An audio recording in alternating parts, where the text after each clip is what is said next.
It's much more efficient for our agency, it saves money. When we're using it to find a deceased person, it allows us to give closure to that family much faster.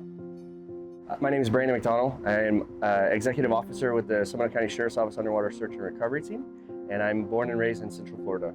The Aquatic Incident Management School we attended to learn some structure and continue our training. We've done some in-house training, and it's always good to learn how other people are doing it, to take some of the things that they do, either take all of their program or some of the things that we like and adopt it into our own method to make us better and more efficient. I really like the organized structure. We have our own structural approach, but seeing a little bit new ideas that we can implement in our own operations. And again, that third-party aspect of how other people do it, what the takeaways that we can do. This was not our first time seeing the Deep Trekker products. We've owned one for 3 to 4 years now. We've incorporated the Deep Trekker ROV in probably 80% of our dive operations. It allows for a safer atmosphere where we're not introducing our divers into critical incidences or environments.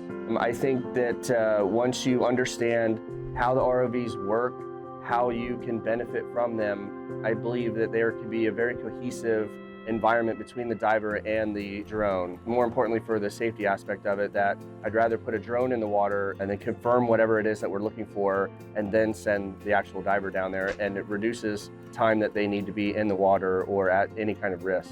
So over the last few years, we've had some dive incidences that have kind of mimicked earlier calls in locations or conditions where previously it had taken us a few days to clear certain areas, and now with the ROV we're able to work it with the boat, find some targets, and then we can deploy the ROV specifically to that location, find the same sonar image, and then identify that it is or isn't what we're looking for, and that allows us to clear that same amount of area. What a few years ago would have taken us a day or two to clear it, we can now do it in an hour, 2 hours. It's much more efficient for our agency, saves money. The main goal for us is when we're using it to find a deceased person, it allows us to give closure to that family much faster.